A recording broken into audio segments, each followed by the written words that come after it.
Washington, ghost-like objects dart across the radar screen at the CAA Traffic Control Center at National Airport for several hours, traveling more than 100 miles an hour. Air Force jet fighters spend several hours chasing the objects plotted on the radar scope. Something else is out there. There's something else out there, okay. Of all the banks and braes of bonny Scotland, none holds more fascination than the murky waters of Loch Ness. Tell me, do you think there is life on other planets?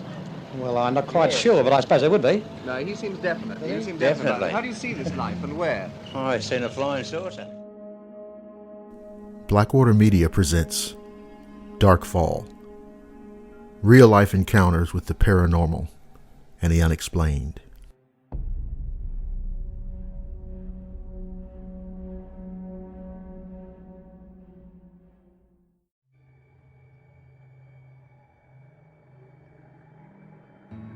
I'd like to share a story with you about something that happened to me, in which I came to learn that there is true evil in this world. And it's a dark, malevolent spiritual force that at times seems almost beyond comprehension.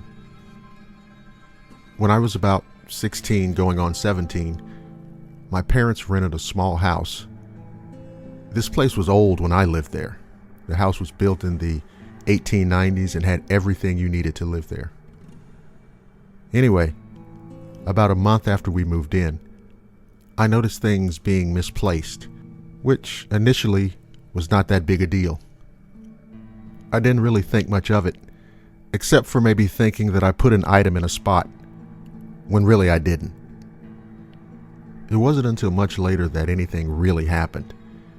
It was like a slow progression and buildup of what was to follow. At times, it smelled like we had a bad sewage backup somewhere under the house. Naturally, my father checked, and our plumbing was fine. But the smell continued from time to time, so we just learned to live with it. I started having terrible nightmares, and eventually, I couldn't even sleep. I started failing in school because of this shit. I mean, my grades totally bottomed out. The only time I actually got a decent night's rest was when I'd stay at a friend's house on the weekend. One night I was awake and went into the living room to keep from falling asleep, and I had a sharp burning pain shoot straight down my back. I remembered screaming in agony because the pain and burning were so intense. I had no other choice but to scream. My mom and dad ran from their bedroom into the living room, and at this point, I was on the floor still screaming. But I didn't voluntarily get down on the floor. I was being forced down. My parents' eyes were big, and my dad, who is a very strong and tall man, went to pick me up, and he was thrown onto the couch as if he were little more than a rag doll. My mother must have been in shock, because she just stood there with a look of sheer terror on her face. I continued screaming until whatever had forced me down let off. My dad got up and picked me up. I was crying and screaming, and my father couldn't understand me. Once I found that I was able to talk, I said I felt a sharp and burning pain and it hurts really bad. He stood me up and lifted the back of my shirt. All I could hear was my mom saying, oh my God," over and over. I turned around and my mother said I had scratches, and a really big scratch all the way down my spine. I noticed that my arms and stomach were also savagely scratched.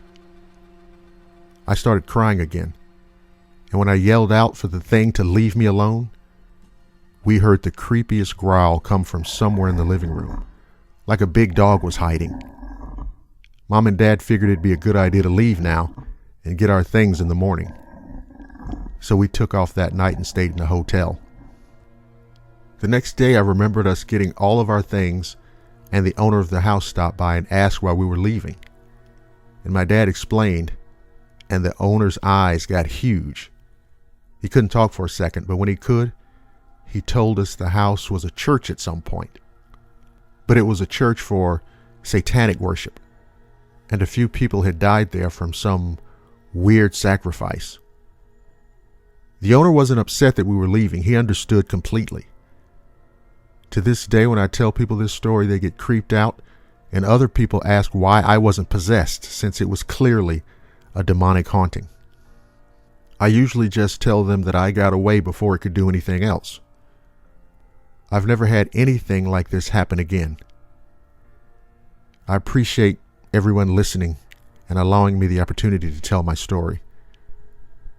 I hope in some way it can maybe help other people that experience demonic hauntings, and perhaps find some peace and comfort in the knowledge that even in the face of pure evil, that we're never, ever truly alone.